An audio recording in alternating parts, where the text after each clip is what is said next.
নবী সাল্লাল্লাহু আলাইহি ওয়াসাল্লাম এই সওমটাকে রেখেছেন, মুহররম মাসের এই 10 তারিখের সওমটা, এবং তিনি বলেছেন যে আমি আশা করি এই সওম রাখার ফলে 1 বছরের গুনাহ আল্লাহ পাক মাফ করে দিবেন। এবং একজন সাহাবী এসে জিজ্ঞাসা করছিলেন যে কোন মাসের রোজা রমাজান মাসের পরে সর্বোত্তম। নবী সাল্লাল্লাহু আলাইহি ওয়াসাল্লাম বলছেন রমাজান মাসের পর সর্বোত্তম সওম হচ্ছে মুহররম মাসের সওম। 3-4টা বিষয় নবী সাল্লাল্লাহু আলাইহি ওয়াসাল্লাম কখনো ছাড়তেন না।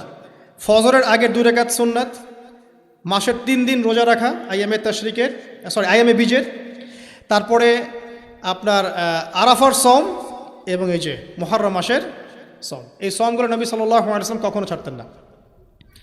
আরও এসেছে একটা বর্ণনা, আমি এটা পেয়েছি ফয়জুল কালামের মধ্যে, যে আশুরার সওম রাখার পাশাপাশি ওই দিন যদি আপনি পরিবার বর্গের উপর খরচ করেন, ইনশাআল্লাহ আপনাকে সারা বছর আল্লাহর পক্ষ থেকে রিজিকের প্রশস্ততা দেওয়া হবে ইনশাআল্লাহ।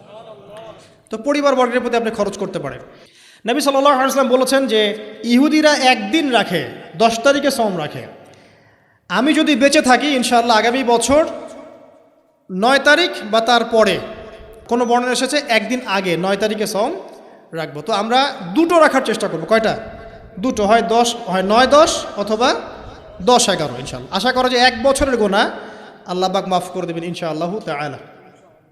আর বেশি বেশি মুহররম মাসে সওম রাখতে পারেন, ইস্তেগফার করতে পারেন, তাসবিহ তাহলিল করতে পারেন, এবং এই মাসে যে ঘটনাটা ঘটেছে আপনার মুসা আলাইহিস সালাম এবং ফিরআউনের, এই ঘটনাটাকে চর্চা করবেন, এটাকে প্রচার করবেন, প্রসার করবেন, এর মধ্যে থেকে শিক্ষাগুলোকে নিজের জীবনে বাস্তবায়ন করার চেষ্টা করবেন ইনশাআল্লাহ তাআলা। আল্লাহ পাক সবাইকে তৌফিক দান করুন, আমিন।